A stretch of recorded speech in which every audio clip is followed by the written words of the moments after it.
هەڵبژاردننی سەرۆکۆمار و پەرلەمانی تورکیا تا دێ بانگەشەی گەرم و گوڕ و دابەشبوونی زیاتر بەخۆ دەبینێت.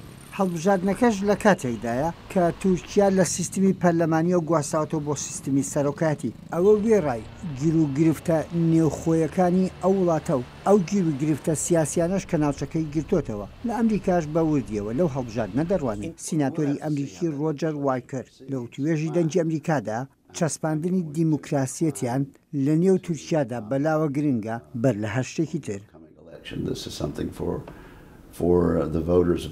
ئەمە شتێکە دەگەڕێتەوە بۆ دەنگدەری تورکی کە خۆیان بڕیار بدەن. من زۆر بە سادەی دەخوازم ئەو بژاردەی کە لایەن هاوڵاتیان تورکیا و دیاری دەکرێت ئەو دەسەڵاتەی لێ بکەوێتەوە کە بەرەوکرانەوەی زیاتر بڕوات و کۆمەلگایەکی ئازاد و ئازادیەکانی ئاین و بواری دی تێدا دەستەبەر بێت. دەگەڕێمەوە بۆ لای نیگەرانەکانمان لە هەموو کاتێکدا کە لەسەر مەسەلە دموکراسیەکانە.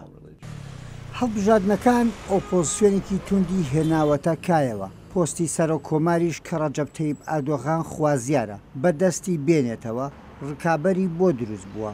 بەڵام ئایا ئەو گۆڕانکاریانە ڕوودەدات بە نوێبوونەوەی پەرلەمان و سەرۆکۆمار کە جگەل لە ڕەخنەکانی نێوخۆ لە دەرەوەش گلەی زۆر لە تورکیا دەکرێت.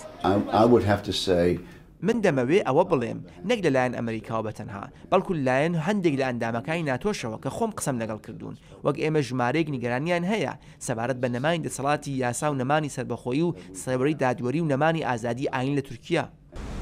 شەڕی داعش لە عێراق و سووریا ململانیە و ناکۆکی زۆری خستۆتەوە تەنانەت لە نێوان ئەو وڵاتانەش کە هاوپەیمانی یەکرد. لە کۆنگرێسەوە جارجارە ڕەخنەی تون لە هاوپەیمانەتی نێوان ئەمریکا و تورکیا دەگیرێت. لەم کەین و بەینەشدا ئەرکی پەرلەمان و سەرۆکی نوێی تورکیا ڕەنگە قورستر دەربکەوێت. ئەگەر سیاسەتێکی ئەمریکا هەبێت کە پاڵ بە تورکیا و بنێت بەرەو رووسیا یان ڕژیمی پوتین بڕوات من ئەوە ناڵێم کە ئەوانە چین بەڵام من تەنها ئەوە دەڵێم کە تورکیا ماوەیەکی دوور و درێژە لەگەڵ ئێمە هاوپەیمانن ئەندامێکی ناتۆیە و یەکێکە لە وڵاتانەی لە زۆر بارودۆخدا پێکەوە کارمان کردووە هیواخوازم تورکیا بەرەوە ئەو ڕاستەیە نەڕوات. زۆرێک لە چاودێران لە دۆخی ئێستای تورکیا ترسن. داخۆ پۆستی سەرۆکۆمار دەکەوێتە دەستی کێ؟ بەو دەسەڵاتە زۆرەی پێی دەبەخشرێ. تورکیا بەرەو کوێ دەبات؟